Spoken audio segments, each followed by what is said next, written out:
नमस्कार मित्रांनो, रत्नागिरी टूरच्या आपल्या पहिल्याच एपिसोडमध्ये आपण जयगड येथील प्रसिद्ध आणि अविस्मरणीय असे जयविनायक मंदिर बघितले। तिथूनच काही अंतरावर असलेल्या जयगड किल्ल्याची देखील भेट घेतली। नंतर जयगड मधून थेट निघालो ते गणपतीपुळेला। जयगड ते गणपतीपुळेची सफर सुरू झाली ती छोट्या छोट्या गावातून जाणाऱ्या वळणावळणाच्या रस्त्याने आणि एखाद्या वळणावर अचानक दिसणारा निळाशार समुद्र किनारा प्रवासाची गंमत वाढवत होता। गणपतीपुळेच्या अलीकडे काही अंतरावर मालगुंड हे छोटंसं गाव आहे आणि तिथला हा समुद्र किनारा। तर मित्रांनो, जयगडवरून सीधा आपण आता आलो आहोत मालगुंड बीच वरती। मस्त असं वातावरण आहे, क्राऊड जास्त नाही आहे आणि दूर दूर पर्यंत तुम्हाला कोण दिसत नाही इकडे। आम्ही लास्ट टाइमला मध्ये आलो होतो त्यावेळेला इथं बऱ्यापैकी सगळी दुकानं चालू होती। छान वातावरण होतं सगळं, पण आता जरा असं बऱ्यापैकी मोकळं वाटायला लागलंय, कोणी नाही आहे। आणि इथून काही अंतरावरती फक्त आपल्याला आता गणपतीपुळे भेटणार आहे। त्याच्या पहिला आता काही बघूया इथे थंडा वगैरे काय असेल तर थंडा घेतो आणि मग गणपतीपुळेसाठी निघतो। इथून गणपतीपुळे किती लांब आहे? नेक्स्ट ना, थोड्याच अंतरावरती गणपतीपुळे लागेल असं बोलतात। छान एकदम शांत वाटतं। रणरणत्या उन्हात थंडगार कोकम सरबत प्यालो आणि निघालो ते गणपतीपुळेच्या दिशेने। कधी आला तर मालगुंड बीच पण करा, थोडा वेळासाठी का होईना येऊन फेरफटका मारून जावा।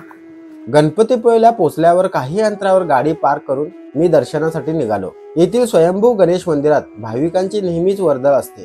मित्रांनो, गणपतीपुळे हे ठिकाण महाराष्ट्रातील सर्वात प्रसिद्ध आणि लोकप्रिय ठिकाणापैकी एक आहे। गणपतीपुळे हा कोकण किनारपट्टीवरील अतिशय सुंदर समुद्र किनारा आहे। सह्याद्री पर्वतातील डोंगराळ भागात विराजलेली नैसर्गिक मूर्ती आणि समोरच अरबी समुद्र, ह्यामुळे हे मंदिर आगळे वेगळे आहे। मंदिराचे बांधकाम रंगकाम अतिशय सुंदर आहे। हे मंदिर प्राचीन हिंदू मंदिर स्थापत्य कलेचे उत्तम उदाहरण आहे। मंदिरात एक प्रशस्त मंडप आणि गर्भगृह आहे, जेथे श्री गणेशाची मूर्ती आहे। आतमध्ये व्हिडिओ या फोटो काढण्यासाठी सक्त मनाई होती। मंदिराचा इतिहास सांगतो की गर्भगृहाचा बांधकाम छत्रपती शिवाजी महाराजांनी केले आहे, तसेच सभामंडप माधवराव पेशवे यांनी विकसित केला आहे। हे मंदिर डोंगराच्या बाजूला असल्याने मंदिराला प्रदक्षिणा घालण्यासाठी संपूर्ण डोंगराला प्रदक्षिणा घालावी लागते। 1 किलोमीटर लांबीचा हा प्रदक्षिणा मार्ग समुद्र वाळूचा किनारा आणि नाळा पोकळीच्या झाडामुळे अतिशय लोभनीय आहे। या ठिकाणी नेहमीच पर्यटकांची गर्दी बघायला मिळते। या किनाऱ्यावर तुम्ही अनेक वॉटर ऍक्टिव्हिटीज एन्जॉय करू शकता।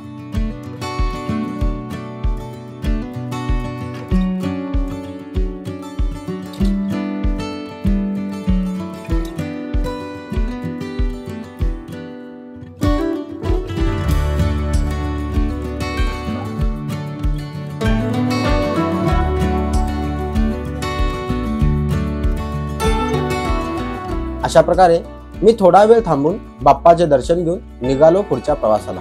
मित्रांनो, रत्नागिरी टूरच्या पुढच्या एपिसोडमध्ये आपण रत्नागिरीतील एकदम फेमस असा स्पॉट बघणार आहोत। मित्रांनो, जर तुम्हाला माझे व्हिडिओ आवडत असतील तर लाईक शेअर सबस्क्राईब करायला विसरू नका आणि बेल आयकॉन नक्की दाबा।